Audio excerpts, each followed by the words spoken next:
C'est un honneur, un plaisir. Et je peux dire que c'est un moment de chance pour moi. Ça me fait du bien parce que je viens de rencontrer en fait la passion de marcher de manière formelle dans les questions de la paix dans la région des Grands Lacs.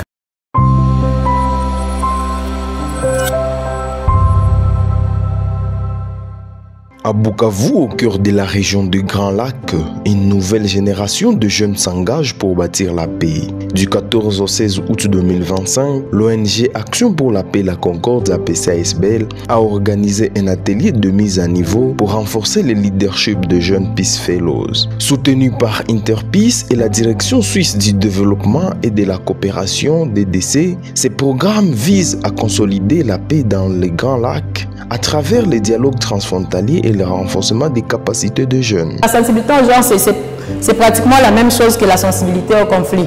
On fait une analyse. Alors, quand vous êtes en train de faire une analyse de conflit sensible au genre, au-delà d'analyser le problème dans sa globalité, il faut aussi se demander ce problème-ci, de quelle manière il touche les hommes, de quelle manière il touche les femmes, les jeunes ou les groupes. C'est ça l'analyse genre, c'est ça la sensibilité au genre. On ne se limite pas à faire une analyse de contexte de manière globale, mais on y va maintenant de manière plus approfondie en sachant comment ces problèmes touchent le... Parce que ça nous permet après de savoir comment on va répondre aux besoins.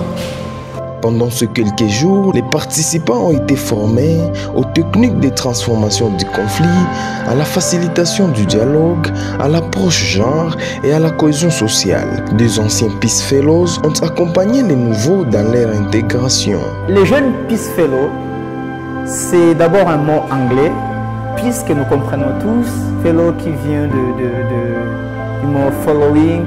Je ne dirais pas qu'on est des suiveurs de la paix, mais je dirais par exemple qu'on est des traqueurs de la paix. On ne suit pas la paix parce que la paix n'est pas devant nous pour la suivre, mais on la traque.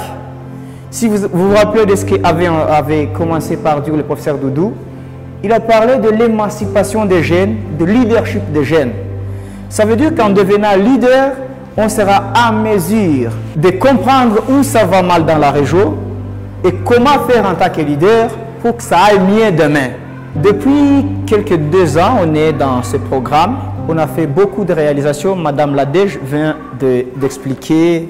L'objectif principal était de relier les expériences des jeunes de la région dans les différentes initiatives de traquer la paix, que ce soit dans le développement personnel, parce qu'entre nous, il y avait des Youth Labs, des jeunes innovateurs, que ce soit aussi dans des organisations où nous travaillons, certains sont dans les ONG, d'autres sont dans des institutions académiques, d'autres sont partout où nous sommes. Comment est-ce que nous influençons la paix?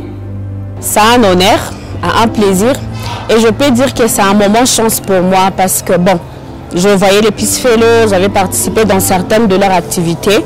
C'était une envie pour moi, un besoin d'apprendre ce qu'ils font et tout. Et je posais souvent des questions aux Peace Fellows, comment ça fonctionne, c'est quoi et tout.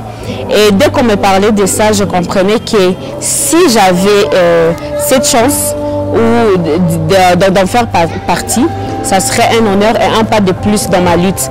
Parce qu'au-delà de tout, je suis partisane de la paix et je prends la paix comme le droit fondamental de chaque individu. Oui, pour des initiatives parce que j'avais eu à participer à certaines des activités et j'ai vu que de par mon profil et tout, je peux apporter quelque chose de plus. Par exemple, faire des espaces d'écoute, des dialogues et tout, comme facteur de paix et tout, je peux apporter ça. Je peux aussi apporter l'expertise de notre organisation dans la consolidation de la paix, dans la cohésion pacifique et le vivre ensemble. En fait, j'ai beaucoup appris d'abord pour l'élaboration d'une note de plaidoyer. On les faisait parce qu'au-delà de tout, je suis aussi activiste de droits de femmes. On faisait des plaidoyers, mais on les faisait d'une manière... Je ne sais même pas comment expliquer ça.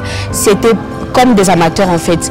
Mais quand j'ai appris les étapes, les procédures et tout, j'ai compris qu'on faisait des plaidoyers, on n'avait peut-être pas de résultats attendus parce qu'on les faisait mal. On ne cherchait pas bien les cibles, on n'analysait pas très bien le fait. Et tout ça, j'ai appris ici. Et c'est quelque chose de plus dans ma lutte personnelle et dans mon organisation en général. Ça me fait du bien parce que je viens de rencontrer en fait la passion de marcher de manière formelle dans les questions de la paix dans la région des Grands Lacs. La passion que j'avais toujours, les choses que j'ai toujours fait, mais pas de manière formelle sur la région. Déjà par le fait que j'ai accepté de rejoindre le programme, cela veut dire que j'avais déjà des initiatives que je voudrais qu'elles puissent être mentionnées dans les initiatives qui existent dans la région des Grands Lacs. C'est par exemple la question de la paix souvent le plus ignorée sur les peuples autochtones pygmées et bantous. Parce qu'en fait, quand on parle de la région des Grands Lacs, on voit beaucoup plus l'interculturalité, beaucoup plus sur les ethnies entre les pays. Mais on ignore également la dimension des bantous et peuples autochtones pygmées qui existent et que souvent des petites tensions, souvent inutiles, souvent aussi simples à gérer si jamais il y a vraiment une attention vers cette situation. Et je pense que je pourrais, à travers ces programmes, essayer d'explorer la possibilité de penser comment réduire également les tensions existantes, naviguer dans la médiation telle que je l'ai appris dans ces programmes, le dialogue qui peut exister entre les peuples autochtones pygmées et les peuples bantous qui sont souvent dans les mêmes communautés. Tout ce que je viens d'apprendre davantage encore, c'est la transversalité de l'approche genre dans toutes les activités. Ça veut dire la paix en elle-même ne serait pas vraiment comme seule démarche. Il y a la dimension genre qui est également très importante dans les activités de la paix, tout comme dans d'autres activités. Par exemple, moi je pensais que la paix ne concernerait que toutes ces dimensions régionales, entre pays, entre communautés. Mais je comprends qu'il est tellement intéressant également d'intégrer cette dimension genre dans toutes les approches liées à la paix. Le programme GRIDLAC 3 s'étend sur 60 mois et couvre 4 pays. Il mise sur le leadership des jeunes pour construire une paix durable et inclusive. À Bukavu, la paix se construit pas à pas, visage après visage. APCASBL et ses partenaires continuent d'investir dans les jeunes pour un avenir plus juste et solidaire dans les Grands Lacs.